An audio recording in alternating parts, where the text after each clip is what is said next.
बोलो भागवत भगवान की जय। दशम स्कंद 91वां अध्याय। कालियवन का भस्म होना, मुचकुंद की कथा।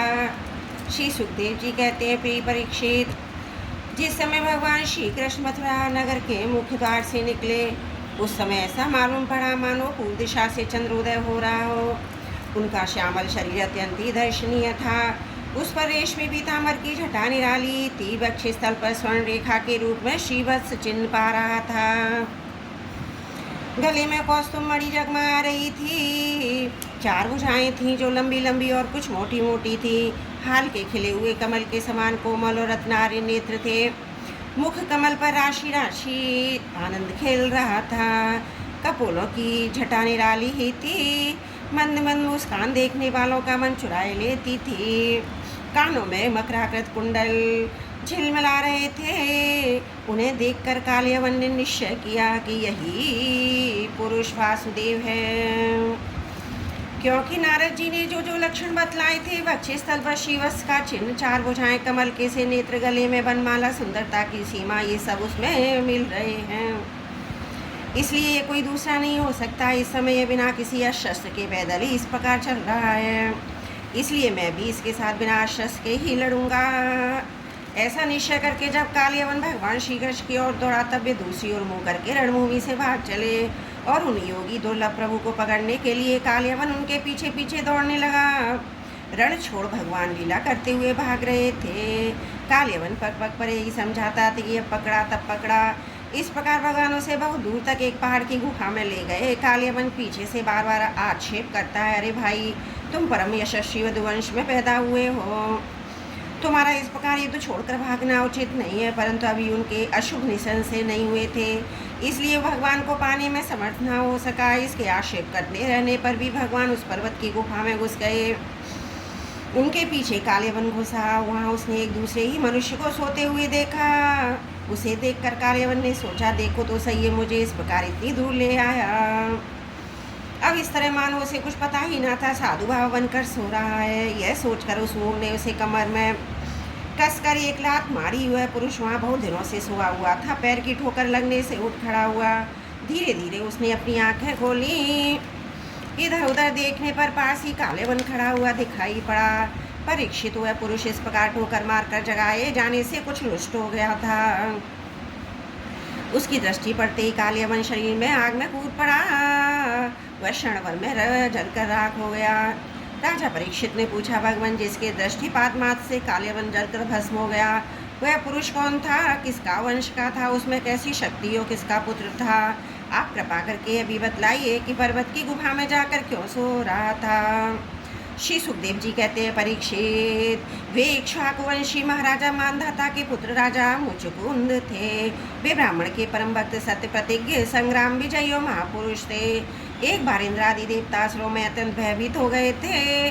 उन्होंने अपनी रक्षा के लिए राजा मुचकुंद से प्रार्थना की। उन्होंने बहुत दिनों तक उनकी रक्षा की।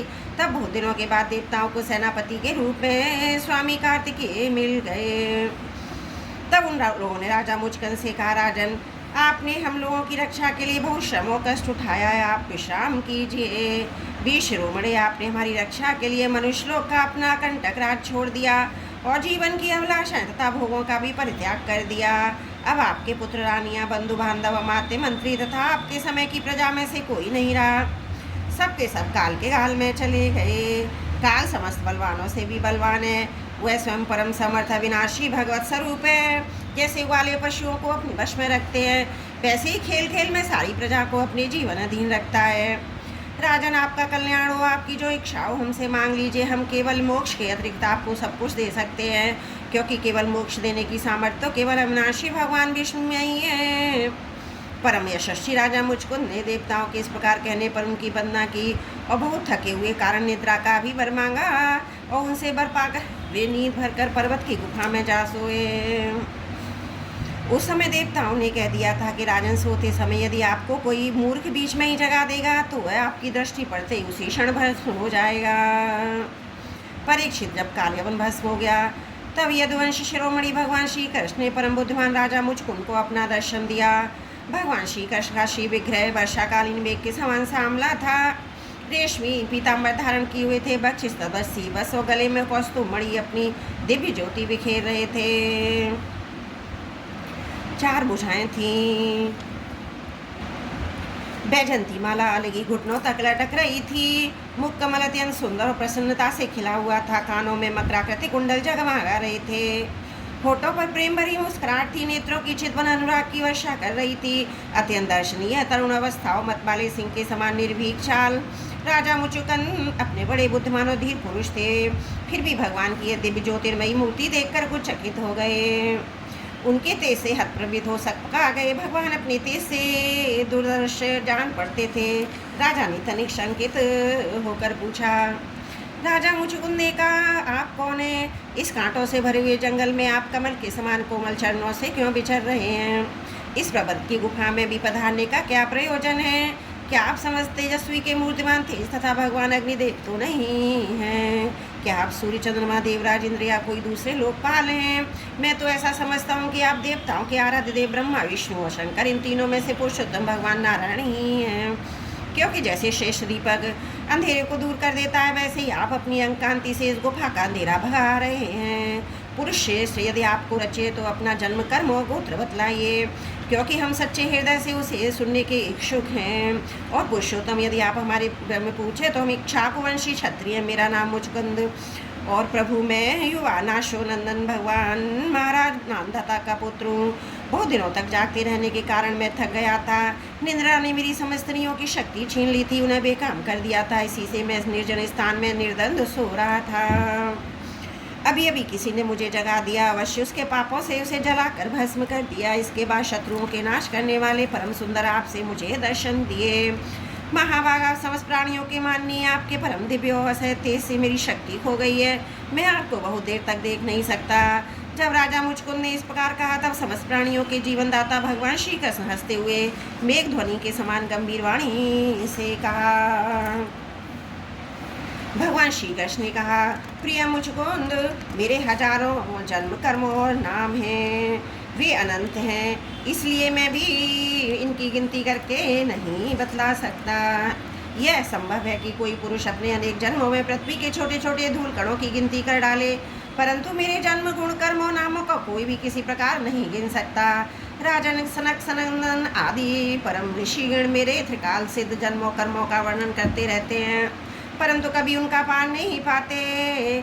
प्रिय मुचुकुंद, ऐसा होने पर भी अपने वर्तमान जन्म कर्म और नामों का वर्णन करता हूँ, सुनो। पहले ब्रह्मा जी मुझसे धर्म की रक्षा और पृथ्वी के भार बने हुए असुरों का संहार करने के लिए प्रार्थना की थी।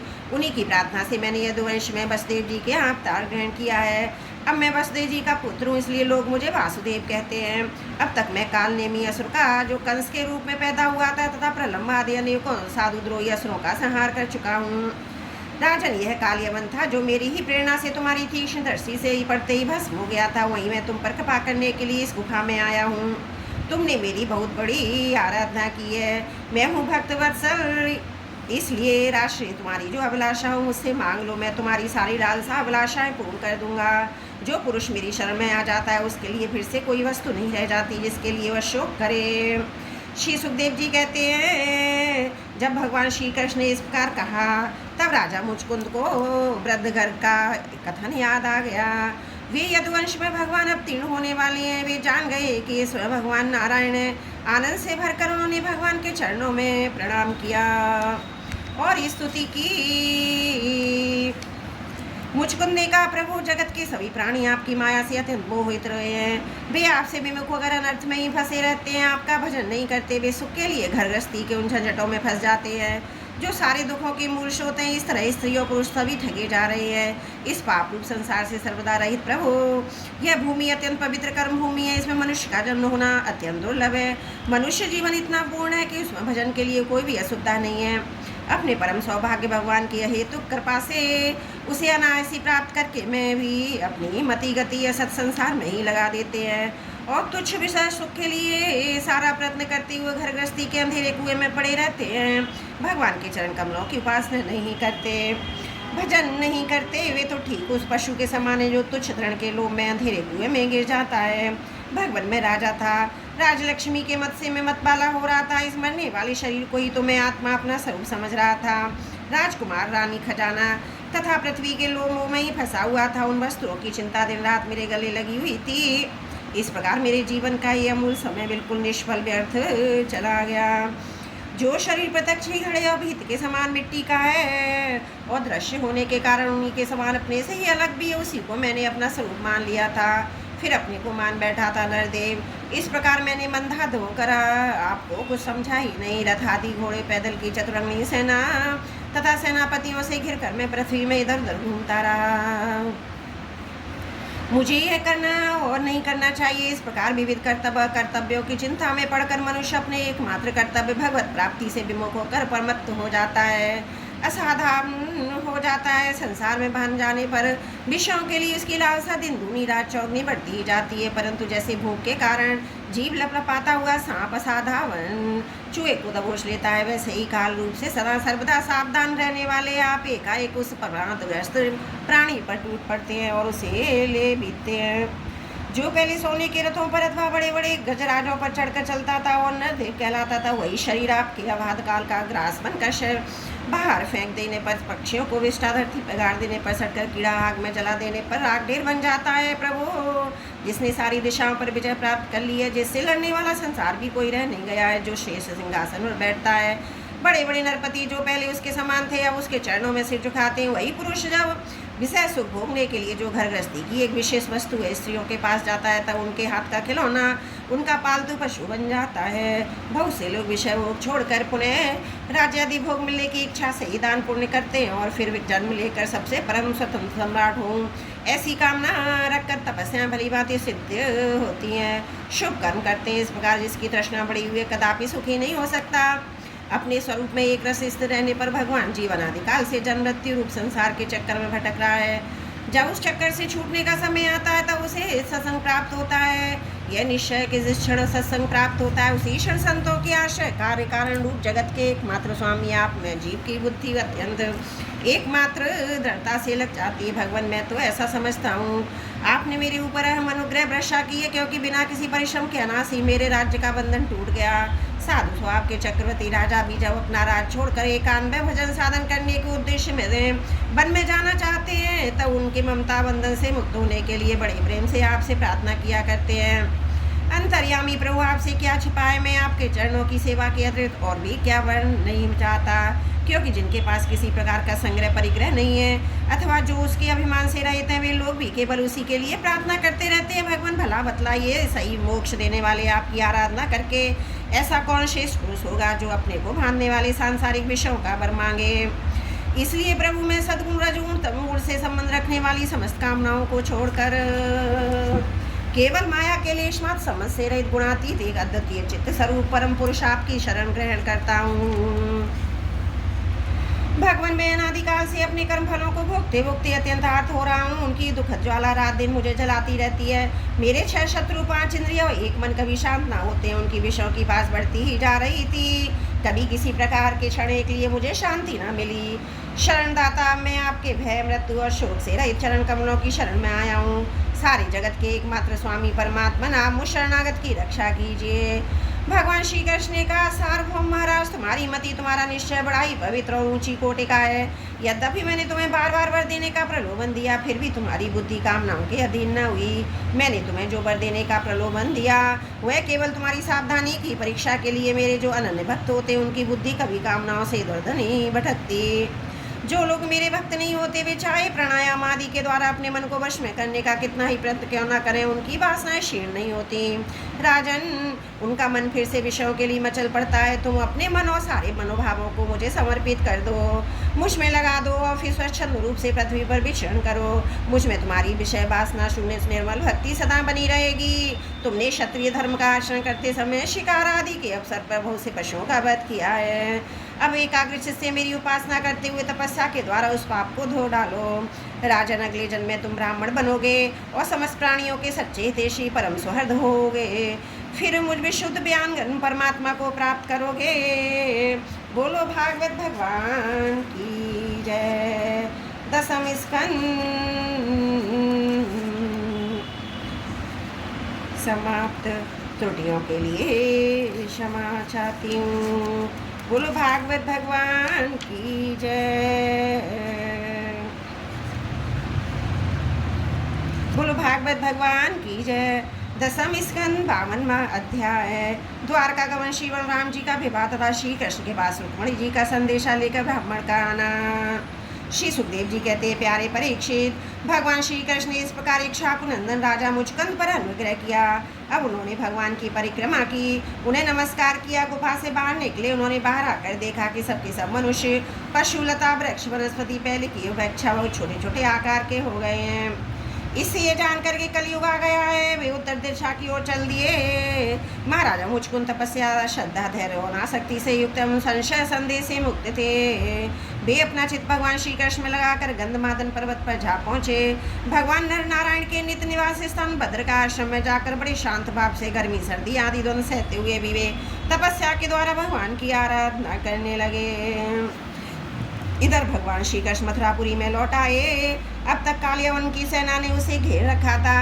अब उन्होंने मलिच्छों की सेना का संहार किया और उसका सारा धन छीनकर द्वारका को ले चले। जिस समय भगवान श्री कृष्ण के आज्ञा अनुसार मनुष्यों बैलों पर यह धन ले जाया जाने लगा, उसी समय मगधराज जरासंध फिर 18वीं बार 23 अक्षौणी सेना लेकर आधमका। परीक्षित शत्रु सेना का प्रबल वेग देखकर भगवान श्री कृष्ण और बलराम मनुष्यों की सी लीला करते हुए उनके सामने बड़ी फुर्ती के साथ भाग निकले। उनके मन में तनिक भी भय न था, फिर भी मानो अत्यंत भयभीत हो गए।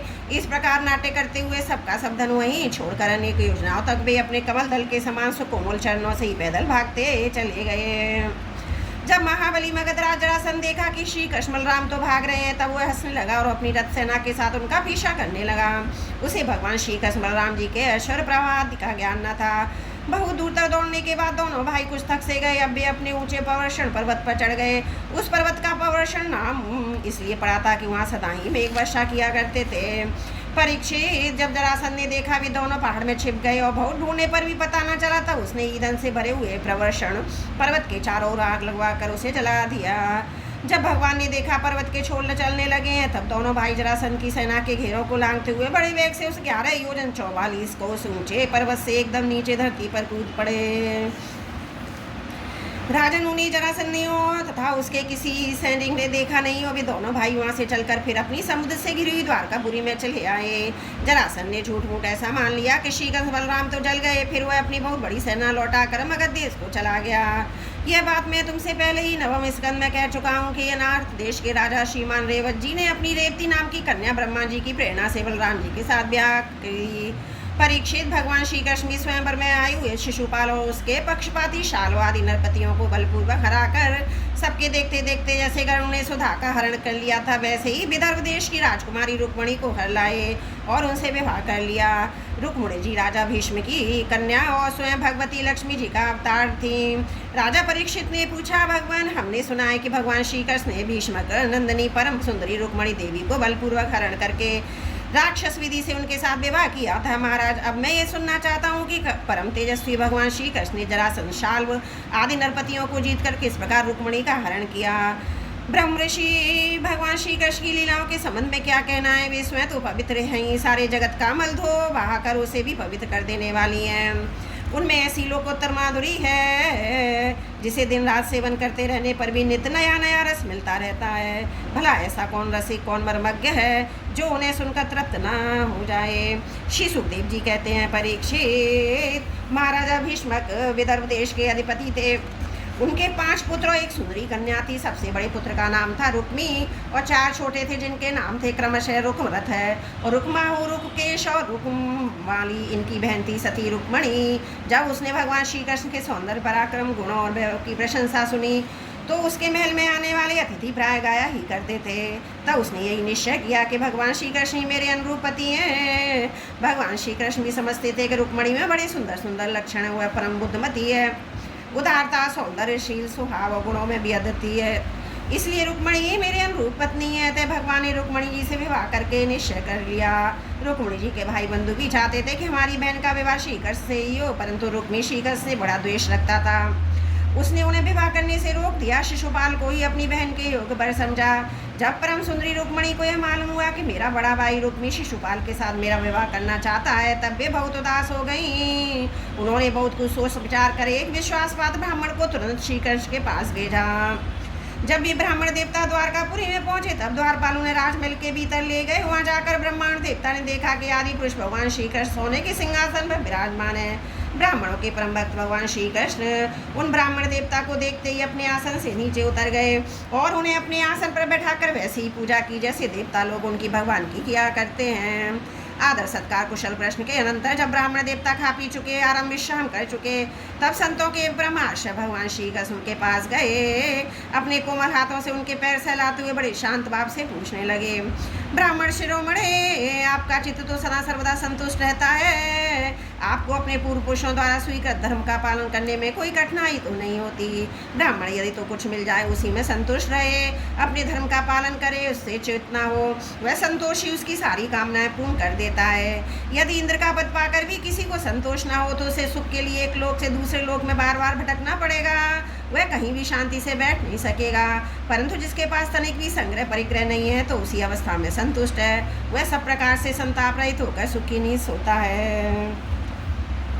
जो स्वयं प्राप्त हुई वस्तु से संतोष कर लेते हैं उनका स्वभाव बड़ा ही मधुर और जो समस्त प्राणियों के परम हितैषी अहंकार रहित और शांत है, उन ब्राह्मणों को मैं सदा सिर झुकाकर नमस्कार करता हूँ। ब्राह्मण देवता राजा की ओर से तो आप लोगों की सब प्रकार की सुविधा है ना, जिसके राज्य में प्रजा का अच्छी तरह पालन होता है और आनंद से बहती रहती है। राजा मुझे बहुत ही प्रिय है। ब्राह्मण देवता आप कहाँ से, किस हेतु से और किस अभिलाषा से इतना कठिन मार्ग तय करके यहाँ पधारे हैं? यदि कोई बात विशेष गोपनीय ना हो तो मैं हमसे कहिए, हम आपकी क्या सेवा करें। परीक्षित लीला से ही मनुष्य रूप धारण करने वाले भगवान श्री कृष्ण ने जब इस प्रकार ब्राह्मण देवता से पूछा तब उन्होंने सारी बात कह सुनाई। इसके बाद वे भगवान से रुक्मणी जी का संदेश कहने लगे। रुक्मणी जी ने कहा, त्रिभुवन सुंदर, आपके गुणों को जो सुनने वालों के कानों के रास्ते हृदय में प्रवेश करके एक एक अंकित आप और जन्म जन्म की जलन बुझा देते हैं, तथा अपने रूप सौंदर्य के दो नेत्र वाले जीवों के नेत्रों के लिए धर्म अर्थ काम भोग चारों पुरुषार्थ के फल एवं स्वार्थ परमार्थ सब कुछ है।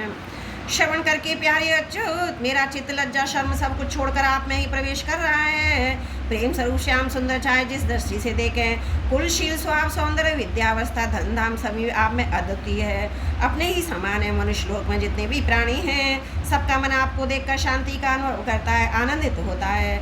अब पुरुष भूषण आप ही बतलाई, ऐसी कौन सी कुलवती मान गुणवती और धैर्यवती कन्या होगी जो विवाह के योग्य समय आने पर आपको ही पति के रूप में वर्ण न करेगी। इसलिए प्रियतम, मैंने आपको पति रूप से वर्ण किया है। मैं आपको आत्मसमर्पण कर चुकी हूँ। आप अंतर्यामी है, मेरे हृदय की बात आपसे छिपी नहीं है। आप यहाँ पधार कर मुझे अपनी पत्नी के रूप में स्वीकार कीजिए। कमल नयन प्राणवल्लभ में आप सरी के वीर को समर्पित हो चुकी हूँ, आपकी हूँ। जैसे सिंह का भाग से आर छू जाए वैसे ही कहीं शिशुपाल निकट से आकर मेरा स्पर्श न कर जाए। मैंने यदि जन्म जन्म में हुआ बाबली आदि खुदवाना, इष्ट यज्ञ आदि करना, दान नियम परत और देवता ब्राह्मण और गुरु आदि की पूजा के द्वारा भगवान परमेश्वर की आराधना की हो, मुझ पर प्रसन्न हो तो भगवान श्री कृष्ण आकर मेरा पाणी ग्रहण करें। शिशुपाल अथवा दूसरा कोई पुरुष मेरा स्पर्श ना कर सके। प्रभु आप अजित हैं। जिस दिन मेरा विवाह होने वाला हो उसके एक दिन पहले आप हमारी राजधानी में गुप्त रूप से आ जाइए। फिर बड़े बड़े सेनापतियों के साथ शिशुपाल तथा जरासिंह की सेनाओं को मत डालिए, तहस नहस कर दीजिए। बलपूर्वक राक्षस विधि से वीरता का मूल्य देकर मेरा पाणी ग्रहण कीजिए। यदि आप यह सोचते हो कि तुम तो अंतपुर में भीतर के जनों में महलों के पहरे के अंदर रहती हो, तुम्हारे भाई बंधुओं को मारे बिना मैं तुम्हें कैसे ले जा सकता हूँ, तो इसका उपाय मैं आपको बतलाए देती हूँ। हमारे कुल का ऐसा नियम है कि विवाह के पहले दिन कुल देवी के दर्शन करने के लिए एक बहुत बड़ी यात्रा होती है, जलूस निकलता है, जिसमें विवाही जाने वाली कन्या को दुल्हन को नगर के बाहर गिरजा देवी के मंदिर में जाना पड़ता है। कमल नयन उमापति भगवान शंकर के समान बड़े बड़े महापुरुष भी आत्मशुद्धि के लिए आपके चरण कमलों की धूल से स्नान करना चाहते हैं। यदि मैं आपका यह प्रसाद आपकी और चरण धूल नहीं प्राप्त कर सकी तो व्रत द्वारा शरीर को सुखाकर प्राण छोड़ दूंगी, चाहे उसके लिए सैकड़ों जन्म क्यों न लेने पड़े। कभी न कभी तो आपका यह प्रसाद अवश्य ही मिलेगा। ब्राह्मण देवता ने कहा, यदुवंश शिरोमणि, यही रुक्मणी की अत्यंत गोपनीय संदेश हैं जिन्हें लेकर मैं आपके पास आया हूँ। इसके संबंध में जो कुछ करना हो विचार कर लीजिए और तुरंत ही इसके अनुसार कार्य कीजिए। बोलो भागवत भगवान की जय। 10वां स्कंद 52वां अध्याय समाप्त। त्रुटियों के लिए क्षमा चाहती हूँ। बोलो भागवत भगवान की जय। 10वां स्कंद 53वां अध्याय रुक्मणी हरण। श्री सुखदेव जी कहते हैं, परीक्षित, भगवान श्री कृष्ण ने विदर्भ राजकुमारी रुक्मणी जी का यह संदेश सुनकर अपने हाथ से ब्राह्मण देवता का हाथ पकड़ लिया और हंसते हुए यूँ कहा। भगवान श्री कृष्ण ने कहा, ब्राह्मण देवता जैसे विदर्भ राजकुमारी मुझे चाहती है, वैसे ही मैं उन्हें चाहता हूँ। मेरा चित्त उन्हीं में लगा रहता है। कहाँ तक कहूँ, मुझे रात के समय नींद तक नहीं आती। मैं जानता हूँ रुक्मी ने द्वेषवश मेरा विवाह रोक दिया है, परंतु ब्राह्मण देवता आप देखिएगा, जैसे लकड़ियों को मत कर एक दूसरे से रगड़ कर मनुष्य उसमें से आग निकाल लेते हैं, वैसे ही युद्ध में उन नामधारी क्षत्रिय कुल कलंकों को तहस नहस करके आपने से प्रेम करने वाली परम सुंदरी राजकुमारी को मैं भी निकाल लाऊंगा।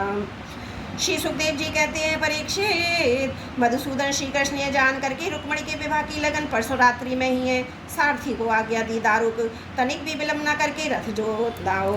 दारुक भगवान के रथ में शैब्य, सुग्रीव, मेघ, पुष्प, बलाहक नाम के 4 घोड़े जोत कर उसे ले आया। हाथ जोड़कर भगवान के सामने खड़ा हो गया। शूरनंदन श्री कृष्ण ब्राह्मण देवता को पहले रथ पर चढ़ाकर फिर आप भी सवार हुए। उन शीघ्रगामी घोड़ों को द्वारा एक ही रात में अनर्थ देश से विदर्भ देश में जा पहुंचे। कुंडी नरेश महाराजा भीष्मक अपने बड़े लड़के रुक्मी के स्नेहवश अपनी कन्या शिशुपाल को देने के लिए विवाह उत्सव की तैयारी करा रहे थे। नगर के राजपथ, चौराहे तथा गली कूचे झाड़ बुहारे दिए गए थे। उन पर छिड़काव किया जा चुका था। चित्र विचित्र रंग बिरंगी छोटी बड़ी झंडियां और पताकाएं लगा दी गई थी। तोरण बांध दिए गए थे। वहाँ के स्त्री पुरुष पुष्पमाला, हार, इत्र, फुलेल, चंदन, गहने और निर्मल वस्त्रों से सजे हुए थे। वहाँ के सुंदर सुंदर घरों में से अगर की धूप की सुगंध फैल रही थी। परीक्षित, राजा भीष्मक ने पितर और देवताओं का विधिपूर्वक पूजन करके ब्राह्मणों को भोजन कराया। नियम अनुसार स्वस्थ वाचन भी किया। सुशोभित दांतों वाली परम सुंदरी राजकुमारी रुक्मणी जी को स्नान कराया गया। उनके हाथों में मंगलसूत्र कंकड़ पहनाए गए, कोहबर बनाया गया। 2 नए नए वस्त्र उन्हें पहनाए गए और वे उत्तम उत्तम आभूषण से विभूषित की गईं। श्रेष्ठ ब्राह्मणों ने सामवेद और यजुर्वेद के मंत्रों से उनकी रक्षा की। अथर्ववेद के विद्वान पुरोहित ने गृह शांति के लिए हवन किया। राजा भीष्म कुल परंपरा और शास्त्रीय विधियों के बड़े जानकार थे। उन्होंने सोना चांदी वस्त्र गुण मिले हुए तिलों को ब्राह्मणों को दी। इसी प्रकार छेदी नरेश राजा दमघोष ने भी अपने पुत्र शिशुपाल के लिए मंत्रज्ञ ब्राह्मणों से अपने पुत्र के विवाह संबंधी मंगल कृत कराए। इसके बाद वे मत छुआते हुए हाथी और सोने की मालाओं से सजाए हुए रथों, पैदलों और घुड़सवारों की चतुर्णी सेना साथ लेकर कुंडनपुर जा पहुंचे। विदर्भराज भीष्मक ने आगे आकर उनका स्वागत सत्कार और प्रथा के अनुसार अर्चन पूजन किया। इसके बाद उन लोगों को पहले से ही निश्चित किया जन्मासों में आनंद पूर्वक ठहरा दिया। उस बारात में शाल्व, जरासंध, दंतवक्त, विधुरथ और पौंड्रक और शिशुपाल के सहस्त्रों मित्र नरपति आए थे। वे सब राजा श्री कृष्ण बलराम जी के विरोधी थे। राजकुमारी रुक्मणी शिशुपाल को ही मिलने इस विचार से आए थे। उन्होंने अपने अपने मन में पहले से निश्चय कर रखा था कि यदि श्री कृष्ण बलराम और यदुवंशियों के साथ आकर कन्या को हरने की चेष्टा करेगा तो हम सब मिलकर उससे लड़ेंगे। यही कारण था कि उन राजाओं ने अपनी अपनी पूरी सेना और रथ, घोड़े, हाथी आदि भी अपने साथ ले लिए। विपक्षी राजाओं की इस तैयारी का पता भगवान बलराम जी को लग गया और उन्होंने कहा, भैया कृष्ण अकेली राजकुमारी का हरण करने के लिए चले गए हैं। तब उन्हें वहाँ लड़ाई झगड़े की बड़ी आशंका हुई। यद्यपि वे श्री कृष्ण का बल विक्रम जानते थे, फिर भी भातृ स्नेह से उनका हृदय भराया। वे तुरंत ही हाथी, घोड़े, रथ और पैदलों की बड़ी भारी चतुरंगी सेना साथ लेकर कुंडनपुर के लिए चल पड़े। इधर परम सुंदरी रुक्मणी जी भगवान श्री कृष्ण के शुभ आगमन की प्रतीक्षा कर रही थीं। उन्होंने देखा कि तो श्री कृष्ण कौन कहे, अभी ब्राह्मण देवता भी नहीं लौटे हैं, तो वे बड़ी चिंता में पड़ गईं। सोचने लगी, हो अब मुझा भागने के विवाह में केवल एक ही रात की देरी है, परंतु मेरे जीवन सर्वस्व कमल नयन भगवान अब भी नहीं पधारे।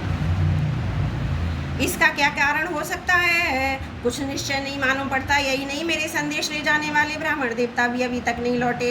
इसमें संदेह नहीं कि भगवान श्री कृष्ण का स्वरूप परम शुद्ध है और विशुद्ध पुरुष ही उनसे प्रेम कर सकते हैं। उन्होंने मुझ में कुछ न कुछ बुराई देखी होगी, तभी तो मेरा हाथ पकड़ने के लिए, मुझे स्वीकार करने के लिए उद्धत होकर वे यहाँ नहीं पधार रहे। ठीक है, मेरे भाग में ही मंद है। विधाता भगवान शंकर भी मेरे अनुकूल नहीं जान पड़ती। अभी संभव है कि रुद्र पत्नी गिरिराज कुमारी सती पार्वती जी मुझसे अप्रसन्न हो। परीक्षित, रुक्मणी जी अभी उधेड़ गुण में पड़ी हुई थी। इसका संपूर्ण मन और उनके सारे मनोभाव भक्त मंचोर भगवान ने चुरा लिए थे। उन्होंने उन्हीं को सोचते सोचते अभी समय ऐसा कहकर अपने आंसू भरे नेत्र बंद कर लिए। परीक्षित, इस प्रकार रुक्मणी जी भगवान श्री कृष्ण के शुभ आगमन की प्रतीक्षा कर रही थी। उसी समय उनकी बाएं जांघ बुझा और नेत्र फड़कने लगे, जो प्रियतम के आगमन का प्रिय संवाद सूचित कर रहे थे। इतने में ही भगवान श्री कृष्ण के भेजे हुए वो ब्राह्मण देवता आ गए और उन्होंने अंतपुर में राजकुमारी रुक्मणी को इस प्रकार देखा मानो कोई ध्यान मग्न देवी हो। सती रुक्मणी जी ने देखा ब्राह्मण देवता का मुख प्रफुल्लित है, उसके मन और चेहरे पर किसी प्रकार की घबराहट नहीं है। वे उन्हें देखकर लक्षणों से ही समझ गई भगवान श्री कृष्ण आ गए हैं। फिर प्रसन्नता से खिलकर उन्होंने ब्राह्मण देवता से पूछा। तब ब्राह्मण देवता ने निवेदन किया भगवान श्री कृष्ण यहाँ पधार गए हैं और उनकी भूरी भूरी प्रशंसा की। यह भी बतलाया राजकुमारी जी आपको ले जाने की उन्होंने सत्य प्रतिज्ञा की है। भगवान के शुभागमन से समाचार सुनकर रुक्मिणी जी का हृदय आनंदित रेख से भर गया। उन्होंने इसके बदले में ब्राह्मण के लिए भगवान के अतिरिक्त और कुछ प्रिय न देखकर उन्होंने केवल नमस्कार कर लिया, अर्थात जगत की समय लक्ष्मी ब्राह्मण देवता को सौंप दी। राजा भीष्मक ने सुना कि भगवान श्री कृष्ण बलराम जी मेरी कन्या का विवाह देखने के लिए उत्सुकतावश यहाँ पधारे हैं। तब तुरही भेरी आदि बजाते पूजा की सामग्री लेकर उन्होंने उनकी आह्वानी की और मधुपर्क निर्मल वस्त्र तथा उत्तम उत्तम भेंट देकर विधि पूर्वक उनकी पूजा की। भीष्म जी बड़े बुद्धिमान थे, भगवान के प्रति उनकी बड़ी भक्ति थी। उन्होंने भगवान को सेना साथियों के सहित समस्त सामग्रियों से युक्त निवास स्थान में ठहराया, उनका यथावत आतिथ्य सत्कार किया। विधर और राज भीष्मक जी के यहाँ निमंत्रण में जितने राजा आए थे उन्होंने उनके पराक्रम अवस्था बलोदन के अनुसार सारी इच्छित वस्तुएं उनको देकर खूब सत्कार किया। विदर्भ देश के नागरिकों ने जब सुना कि भगवान श्री कृष्ण यहाँ पधारे हैं तब वे लोग भगवान के निवास स्थान पर आए और अपनी नैनों की अंजलि में भर भर कर उनके बदनारवंद का मुद्र मकरंद पान किया। वे आपस में इस प्रकार बातचीत करते थे। रुक्मणी इन्हीं की अर्धांगिनी होने के योग्य हैं और ये परम पवित्र मूर्ति श्याम सुंदर रुक्मणी जी के योग्य पति हैं, दूसरी कोई इनकी पत्नी होने के योग्य नहीं है।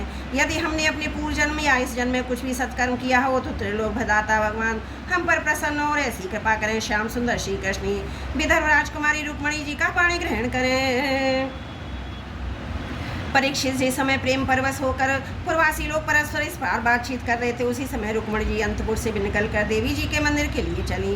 बहुत से सैनिक उनकी रक्षा में नियुक्त थे।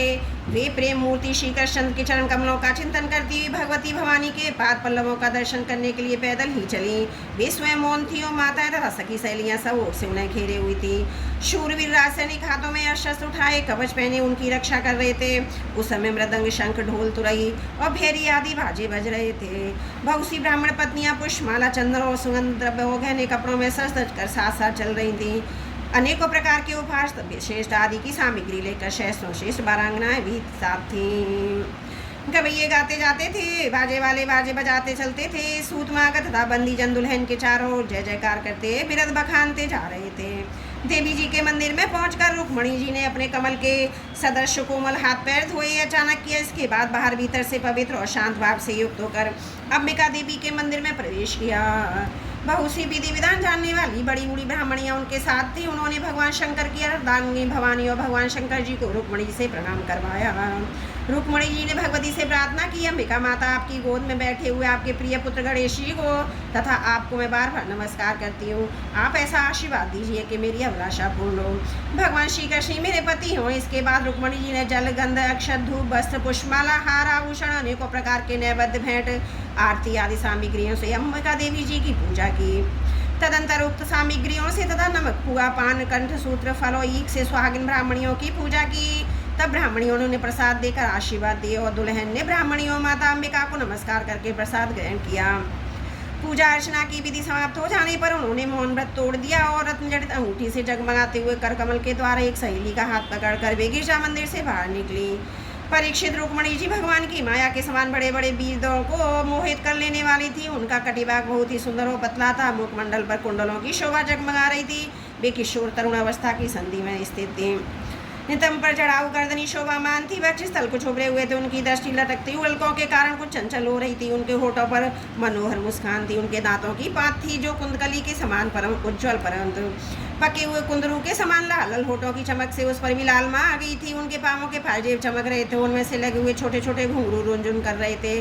वे अपने सुकुमार चरणकमलों से पैदल ही राजहंस की गति से चल रही थी।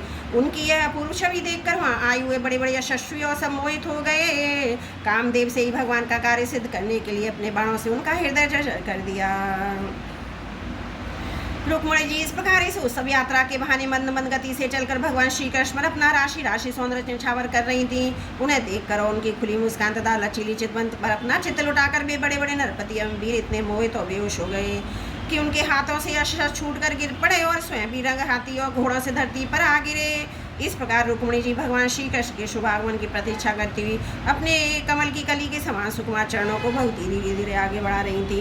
उन्होंने अपने बाएं हाथ की उंगलियों से मुख की ओर लटकती हुई अलकें हटाई और वहां आई हुई नरपतियों की ओर लच्छी चितवन से देखा। उसी समय उन्हें श्याम सुंदर भगवान श्री कृष्ण के दर्शन हुए। राजकुमारी रुक्मिणी जी ने रथ पर चढ़ना ही चाहती थी कि भगवान श्री कृष्ण ने समस्त शत्रुओं को देखते देखते उनकी भीड़ में से रुक्मिणी जी को उठा लिया और उन सैकड़ों राजाओं के सिर पर पांव रखकर उन्हें अपने उस रथ पर बिठा लिए गए जिसकी ध्वजा पर गरुड़ का चिन्ह लगा हुआ था।